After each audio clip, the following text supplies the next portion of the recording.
Hola, buenos días. En este podcast hablaremos sobre las salidas alternas al proceso penal.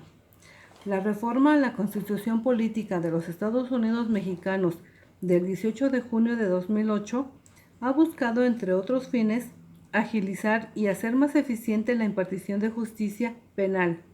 Una de estas reformas es en el artículo 17 constitucional, donde introdujo un párrafo que establece que las leyes preverán mecanismos alternativos de solución de controversias.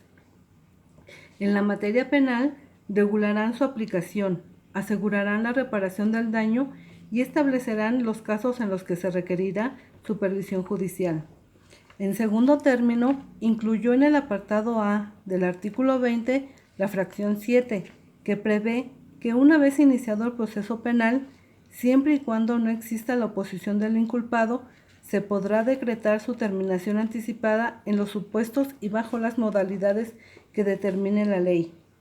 Por último, en el séptimo párrafo del artículo 21, concede al Ministerio Público la atribución de considerar criterios de oportunidad para el ejercicio de la acción penal, en los supuestos y condiciones que fije la ley. Es así que los medios de justicia alternativa, como los acuerdos reparatorios que se venían proponiendo desde años anteriores, se agregaron otros supuestos que no están en relación directa con la justicia o el hallazgo de la verdad, como son el proceso abreviado o los criterios de oportunidad. Las soluciones alternas y las formas de terminación anticipada son instrumentos que permiten lograr la reparación del daño de manera más pronta, sin la necesidad de esperar que se sigan todas las etapas de un procedimiento, es decir, hasta que se dicte una sentencia. De acuerdo con el Código Nacional de Procedimientos Penales, son soluciones alternas al proceso el acuerdo reparatorio y la suspensión condicional del proceso, establecidas en su artículo 184.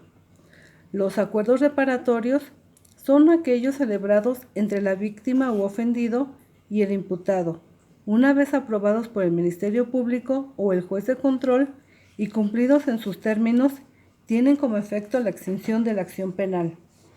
Los acuerdos reparatorios procederán desde la presentación de la denuncia o querella hasta antes de decretarse el auto de apertura de juicio.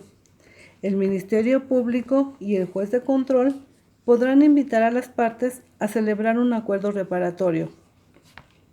En cuanto al aspecto propiamente procesal, los acuerdos reparatorios tienen lugar hasta antes del auto de apertura a juicio oral. Desde la primera intervención, el Ministerio Público o, en su caso, el juez de control deben propiciar que las partes lleguen a un arreglo en las conductas delictivas que así lo permiten. El juez podrá suspender hasta por 30 días el trámite del proceso en búsqueda de que las partes lleguen a un acuerdo. Si el acuerdo es de cumplimiento inmediato y se alcanza en la etapa de investigación inicial, lo aprueba el Ministerio Público. Si es de cumplimiento diferido o se alcanza ante el juez de control, lo aprueba el órgano judicial. Ambos, Ministerio Público y juez, deben verificar, antes de dar su aprobación, que las obligaciones que se contraen no resulten notoriamente desproporcionadas, que los intervinientes estuvieron en condiciones de igualdad para negociar y que no hayan actuado bajo condiciones de intimidación, amenaza o coacción. Si el acuerdo es de cumplimiento diferido y no se señala un plazo, se entenderá que es de un año.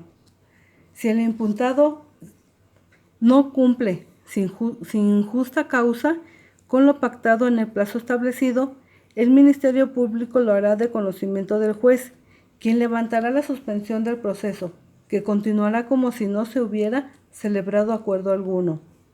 La información generada como producto del acuerdo no podrá utilizarse en perjuicio de las partes durante el proceso penal.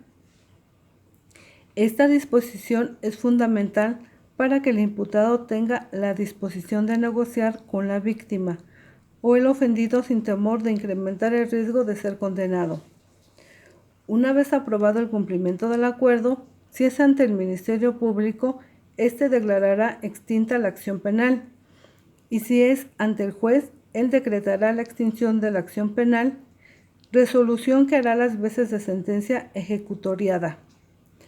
La suspensión condicional del proceso es el planteamiento formulado por el Ministerio Público o el imputado acerca de un plan detallado sobre el pago de la reparación del daño y el sometimiento del imputado a una o varias condiciones.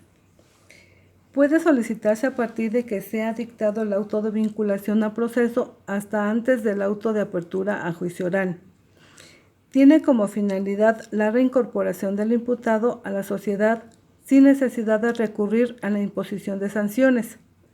El Código Nacional de Procedimientos Penales establece que esta figura puede proceder en todos aquellos delitos cuya media aritmética no exceda de 5 años y que no exista oposición fundada de la víctima. El Ministerio Público o el imputado deben formular la solicitud al juez de control, la cual debe contener un plan detallado sobre el pago de la reparación del daño y el sometimiento del imputado a una o varias de las condiciones establecidas en la ley, que garanticen una efectiva tutela de los derechos de la víctima u ofendido.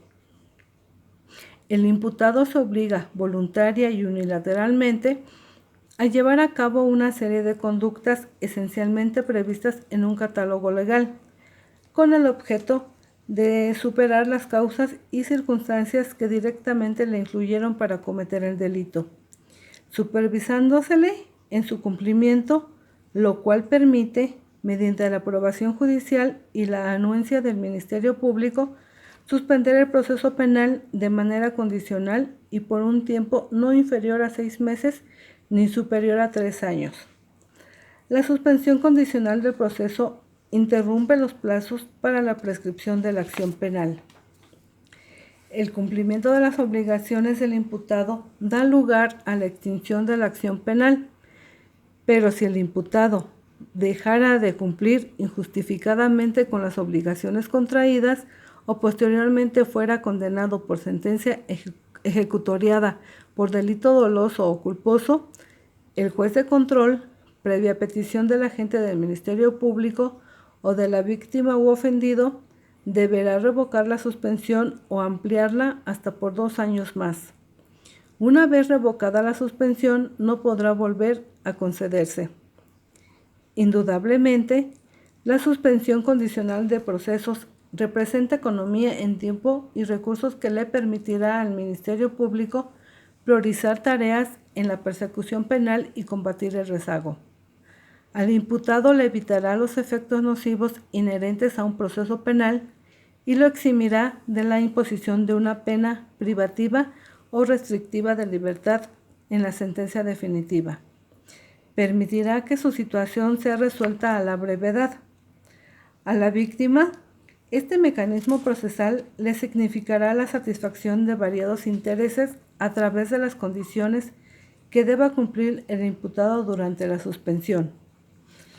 En referencia a la procedencia y conveniencia de las salidas alternas al proceso penal, considero que las dos alternativas representan un factor positivo en la solución de conflictos, puesto que es la forma más rápida de llegar a una solución amigable y equitativa entre las partes sin necesidad de que se alargue el proceso. Además, estas se basan fundamentalmente en el principio de oportunidad. Una diferencia entre estas salidas alternas ya mencionadas es que los acuerdos reparatorios proceden desde la primera intervención con la denuncia o querella hasta antes de decretarse el auto de apertura a juicio, y la suspensión condicional del proceso se solicita a partir de la vinculación a proceso hasta antes de la apertura a juicio. Cabe mencionar que las salidas alternas del procedimiento penal tienen su fundamento jurídico del artículo 183 al artículo 200 del Código Nacional de Procedimientos Penales. Esperando que esta información sea de su interés, me despido con un cordial saludo y hasta la próxima.